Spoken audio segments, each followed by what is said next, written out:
Life has a way of surprising you when you least expect it. Looking back at my 8-year marriage, I never thought I'd be here, telling this story. I was 29 when everything started changing, though the cracks had been forming long before I noticed them. My wife and I met during our university days. We were both studying business, and it felt like one of those perfect matches you see in movies.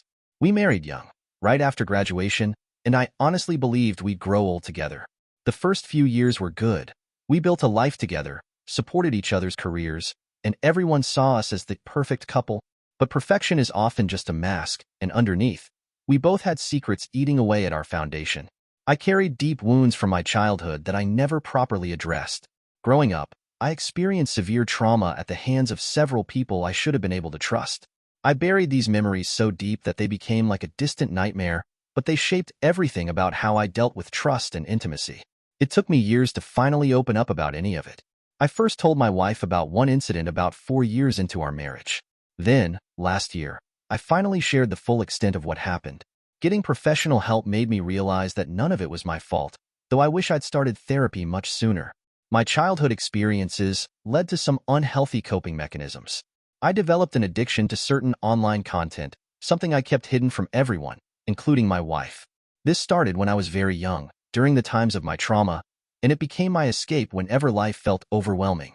The real problem wasn't just the addiction. It was the lie I told about it early in our relationship. My wife came from a very religious background, and when she asked me about it once, I panicked and lied. It seemed like such a small thing at the time, but that lie grew like a cancer in our relationship. Every time the topic came up, I doubled down instead of coming clean. When I finally told her the truth about everything, it was because I couldn't bear the weight of deception anymore. I'd learned how such behavior could be considered a form of infidelity, and I wanted to be completely honest with her. That's when she shared her own truth, one that shook me to my core. She admitted that she'd almost called off our wedding because she still had feelings for her ex-boyfriend at the time. Her family, particularly her mother, had pressured her to marry me because of their religious beliefs. She chose me not out of pure love, but largely out of fear and obligation. This revelation hit me hard, but surprisingly, it initially brought us closer. We were finally being honest with each other, laying everything bare. But that closeness didn't last. About 5 months ago, she said she needed space to process her hurt over my lies. I understood and tried to give her room while still showing I cared. But the space between us kept growing. She went back to college, started going to parties and bars, joined various clubs, and made new friends. Meanwhile, I was working full-time while also taking classes, cooking our meals, maintaining our home, and trying desperately to keep our connection alive. I spoke her love language, supported her dreams, and tried to be understanding. But it felt increasingly one-sided. She rarely wanted to discuss our problems, and when we did talk, she would often twist my words or make me question my own memories of events. Then came the hardest truth of all. She told me she had never really been in love with me. She said she loved me as a person, thought I was a good man, but had never felt that deep, romantic love. She always knew I loved her more intensely than she loved me. I suggested both individual and couples therapy. She considered individual therapy for herself, but rejected the idea of couples counseling. She kept saying these were her issues to work through, that I was a wonderful person despite my mistakes, and that we both deserved to be happy, just maybe not together. As I write this, our relationship has hit rock bottom, though we're not fighting or screaming at each other. It's worse, there's just emptiness. I'm starting to accept that divorce might be inevitable, even though the thought breaks my heart. Sometimes love isn't enough, especially when it isn't equally shared. Then everything fell apart completely. I discovered she was cheating on me. Finding out about the affair was the worst moment of my life.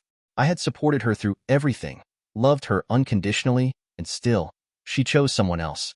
When I confronted her, she sat there crying while I paced around our living room, raising my voice for the first time in our relationship. I couldn't believe this was happening to us. I asked her to end the affair. She agreed at first, but within 2 weeks, she went back to him. Her excuse was that I wasn't showing her enough love and support during this time. How could I? I was trying to process the fact that my wife, my partner of 8 years, had betrayed me in the worst possible way. We talked about divorce briefly, but ended up in this strange situation where we continued living together while being separated. For 6 months, we shared the same space while living completely different lives. I knew he was still in the picture, even though she kept insisting it wasn't a real relationship.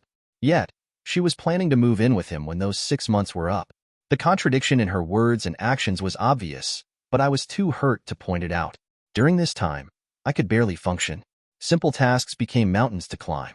Even though I knew I needed to file for divorce, I couldn't bring myself to do it. The stress was overwhelming, and I focused on just surviving each day. She eventually started going to therapy. Her therapist apparently helped her realize that she was self-sabotaging. According to her, she made a mistake and then felt she had to commit to that mistake because she didn't deserve me. But understanding the psychology behind her actions didn't make them hurt any less. Those 6 months living together while separated were the hardest of my life. I lost weight, couldn't sleep properly, and struggled to concentrate at work. My friends worried about me, but I kept telling them I was fine. I wasn't.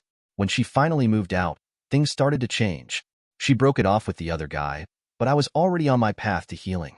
I spent the next few months focusing on myself, going to therapy, exercising, reconnecting with old friends, and slowly rebuilding my life. A mutual friend introduced me to someone new. This new person was different. She was open, honest, and showed me what real appreciation felt like. For the first time in a long time, I felt valued and respected in a relationship. My ex-wife and I still saw each other weekly because we shared custody of our dog. I was always honest with her about dating someone new, just as I was transparent with my new girlfriend about my past. My new girlfriend supported me through everything, understanding that healing from a marriage breakdown takes time. When my ex realized I was genuinely happy with someone else, everything changed. She started trying to get me back. Every week when we met to exchange the dog, she would find reasons to stay and talk. She'd bring up old memories, tell me how much she'd changed, how therapy had helped her understand her mistakes. I listened to her words, and part of me could see she was genuinely remorseful.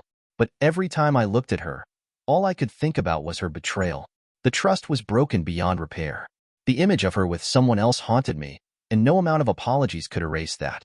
I had been talking about filing for divorce for months, slowly working on getting the paperwork together.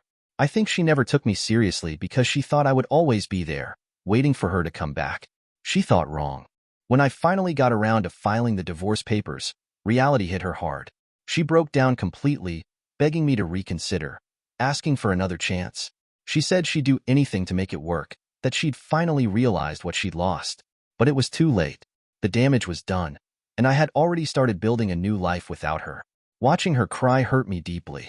Despite everything she'd done, I still cared about her as a person and wanted her to be happy. But I couldn't sacrifice my own happiness and peace of mind just to ease her guilt. She had many chances to save our marriage, but she chose not to take them. Now she had to live with those choices. This weekend was particularly tough after I told her about filing the divorce papers. She cried more than I'd ever seen her cry before. But I had to stay strong and choose myself this time. It wasn't easy. I've always been the type of person who feels others' pain deeply, and seeing her hurting affected me more than I wanted to admit. The past year has taught me a lot about myself and what I deserve in a relationship. Through all the pain and confusion, I somehow found someone who shows me what real love should look like. My new girlfriend leads with respect and honesty. She doesn't play games or make me question my worth. We're taking things slow, but it feels right. She understands my past and doesn't hold it against me. When I told her about filing for divorce, she just held my hand and said she was proud of me for choosing my own happiness. No judgment, no pressure, just support. Looking back at my marriage now, I can see all the red flags I missed. I was so focused on being the perfect husband that I didn't notice how one-sided everything had become. I kept giving while getting less and less in return. My ex-wife took advantage of my kindness, knowing I would always be there to pick up the pieces. The affair was just the final straw. It wasn't just about her being with someone else. It was about the lies, the broken trust, and the complete disregard for our relationship. When she told me she was planning to move in with him, while still telling me it wasn't a real relationship, I realized how much she'd been manipulating the truth. These days, I'm rebuilding my life piece by piece. I've started new hobbies, made new friends, and I'm even thinking about going back to school to finish my degree. For the first time in years, I'm making decisions based on what I want, not what someone else expects from me. My new relationship has shown me what healthy love feels like. We talk openly about our feelings, respect each other's boundaries, and support each other's dreams. There's no pressure, no manipulation, just two people growing together. Sometimes I still feel sad about how my marriage ended. 8 years is a long time to share your life with someone, and those memories don't just disappear. But I'm proud of myself for having the courage to walk away. It would have been easier to give in when my ex-wife begged me to stay, to believe her promises of change. but I knew deep down that some things can't be fixed. The divorce papers are filed now, and there's no going back. My ex-wife still cries when we meet to exchange the dog, still tries to remind me of our good times together. But I stay firm in my decision. I'm polite but distant, kind but clear about my boundaries. My friends tell me they can see the change in me. They say I smile more, laugh more freely. Even my parents, who were worried about me during the separation, notice how much happier I am now.